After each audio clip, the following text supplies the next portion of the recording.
विधानसभा चुनाव के नतीजे कई मायनों में भविष्य की राजनीति को लेकर काफी महत्वपूर्ण साबित होते हैं। यही वजह है कि प्रदेश के चुनावी समर में कूदे सभी राजनीतिक दल वोटों की गणित को साधने के लिए कोई कोर कसर बाकी नहीं छोड़ना चाहते। एक तरफ जहां योगी यूपी की सत्ता में वापसी करना चाह रही है, वहीं कांग्रेस अपने संगठन में नई जान फूंक कर प्रियंका गांधी की आगाही में करिश्मा होने का ख्वाब देख रही है। राजनीतिक तौर पर हाशियाई गई बीएसपी जातिगत और समीकरणों को साधने में जुटी है, तो वहीं अखिलेश यादव की आगाही में समाजवादी पार्टी भी सियासी गुड़ाभाग का राज्य में अगली सरकार बनाने का दावा कर रही है। इस बार ये देखा जा रहा है कि बीजेपी ने से लेकर कांग्रेस और बीएसपी तक सभी दलों की तरफ से ब्राह्मण वोटरों को अपने पाले में लाने के लिए कई कदम उठाए गए।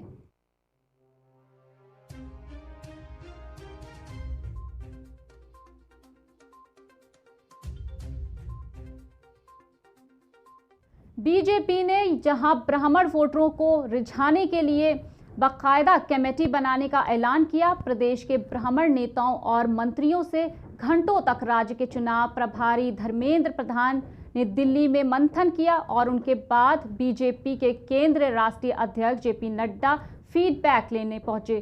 तो वहीं दूसरे दलों की तरफ से ब्राह्मण सम्मेलन करना और इस समुदाय को ताकत के जाहिर करना। आइए समझते हैं कि ब्राह्मण वोटों की यूपी में क्या ताकत है और राजनीतिक विश्लेषक शिवाजी सरकार विभिन्न राजनीतिक दलों की तरफ से उठाए गए कदमों को लेकर क्या मानते हैं। यूपी में ब्राह्मण वोटरों की तरह सिर्फ 8 से 10% तक है, लेकिन ब्राह्मण समुदाय की ताकत इससे कहीं बहुत ज्यादा है।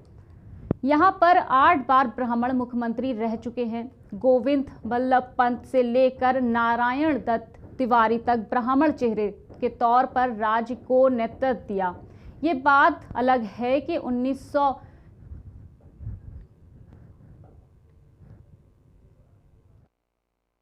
बाद अब तक कोई भी ब्राह्मण चेहरा सीएम नहीं बन पाया। वही वजह है कि ये समुदाय पिछले करीब 3 दशकों से सिर्फ एक वोट बैंक बनाकर गया है, लेकिन इस समुदाय को कोई भी दल अनदेखा नहीं कर सकता। यूपी के करीब 60 विधानसभा सीटों पर ब्राह्मण निर्णायक भूमिका में है, तो वहीं दर्जन भर जिले में उनकी आबादी 20% से भी ज्यादा है। दरअसल राजनीतिक विश्लेषक शिवाजी सरकार का कहना है कि ब्राह्मण का कोई वर्गों का सर्वोच्च नहीं है।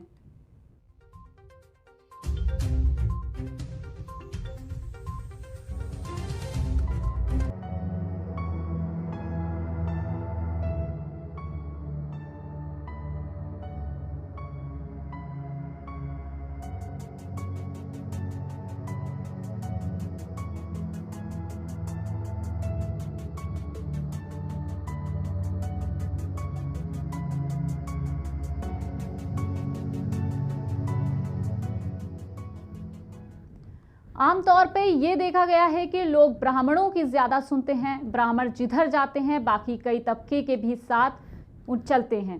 ब्राह्मणों की छवि पढ़े लिखे की होती है, ऐसे में उनका एक अलग सामाजिक अस्तित्व है। यही वजह है कि अगर पीछे ब्राह्मण समुदाय की बुराइयां भी होती हैं तो उनके बावजूद कोई उसको अनदेखा नहीं करना चाहता। शिवाजी सरकार बताते हैं कि सत्ता के जितने भी आयाम उस पर जरूर ब्राह्मणों का असर रहता है। ब्राह्मण जिधर होता है राजनीतिक झुकाव उधर होने लगता है। खासकर यूपी समाज में ब्राह्मण एक नेतृत्व देता है, इसे बाकी लोग भी जाने जाते हैं। अनजाना स्वीकार करते हैं कि वजह यह है कि ब्राह्मण चुनाव में महत्वपूर्ण फैक्टर बन जाते हैं। उनका कहना है कि ब्राह्मण और ठाकुर में देश भी है, लेकिन आमतौर पे ये एक साथ हो जाते हैं। सोशल फैक्टर होने की वजह से ब्राह्मणों का साथ सभी दल चाहते हैं।